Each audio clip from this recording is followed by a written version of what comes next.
महासिद्ध विरूपा। विरूपा भारत के 84 महासिद्धों में से एक थे।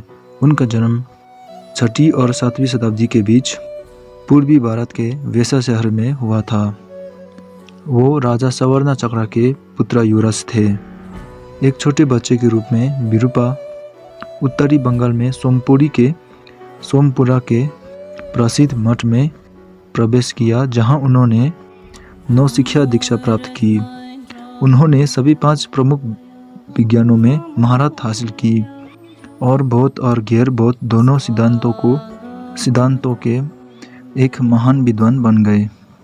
अपनी पढ़ाई समाप्त करने के बाद विरूपा नालंदा विश्वविद्यालय के लिए रवाना हुई, जहां उन्होंने वज्रयान की शिक्षा प्राप्त की।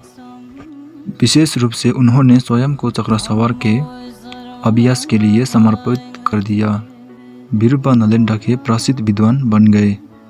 नालंदा के मठाधीश के निधन के बाद विरूपा को उनका उत्तराधिकार नियुक्त किया गया।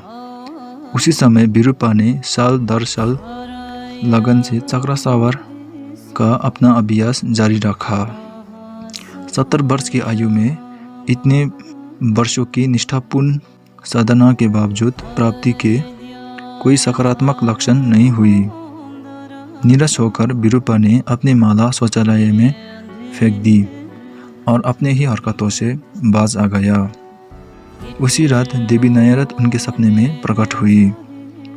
उन्होंने कहा कि उन्होंने नकारात्मक संकेतों को पूरी तरह से गलत समझा। वास्तव में उसकी रोशनी प्रकट होने वाली थी। इस प्रकार उसने उसे अपना अभ्यास फिर से शुरू करने की सलाह दी। विरूपा ने सलाह का पालन किया और जल्द ही एक गहरा एहसास प्राप्त किया। इस एहसास के बाद विरूपा का व्यवहार काफ़ी बदल गया। उन्होंने अपने अभ्यास में मांस और शराब का उपयोग करना शुरू कर दिया। वो अक्सर वाइन बार और वेश्यालय भी जाता था। उनके व्यवहार कारण एक घोटाला हुआ, इसलिए उन्हें मठ से बर्खास्त कर दिया गया। अब पूरी तरह से मुक्त होकर विरूपा ने पागल योगी की तरह व्यवहार करना शुरू कर दिया।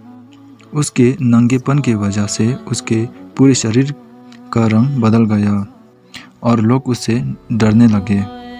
विरूपा में क्रोधित तरीकों से प्राणियों को वश में करने की क्षमता थी। उनके अविश्वसनीय शक्तियों ने देवताओं को भी भयभीत कर दिया। वो गंगा के जल को विभाजित करने वाले के रूप में प्रसिद्ध हुई और 3 दिन तक सूर्य को उसके मार्ग में रोके रखा।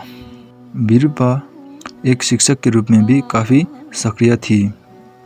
वो पूरी शहरों और क्षेत्रों में वज्रयान बौद्ध धर्म में परिवर्तित हो गया। विरूपा का शाक्य संप्रदाय द्वारा आयोजित लामादे प्रणाली के स्रोत के रूप में भी जाना जाता है। विरूपा की मौत बेहद रहस्यमय तरीके से हुई थी। ऐसा कहा जाता है कि वो एक दीवार में विलीन हो गया और सदा जीवित मूर्ति बन गया। अपनी बाएं हाथ में उन्होंने एक पारस पत्थर रखा था जो साधारण धातुओं को सोने में बदल देता था। जब स्थानीय राजा ने इस बारे में सुना तो उसने विरूपा के हाथ से पत्थर लूटने की कोशिश की। उसी क्षण मूर्ति ने मुट्ठी बंद कर ली। निराश राजा ने अपने आदमियों को हाथ काटने का आदेश दिया।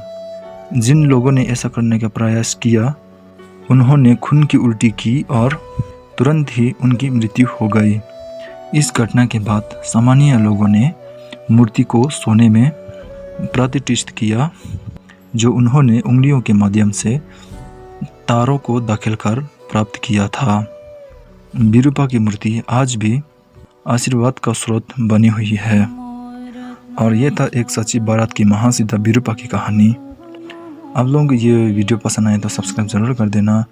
मैं चाहता हूँ कि आप सबका भला हो और मैं मिलता हूँ आप लोगों से अगली वीडियो में। तब तक के लिए टेक केयर।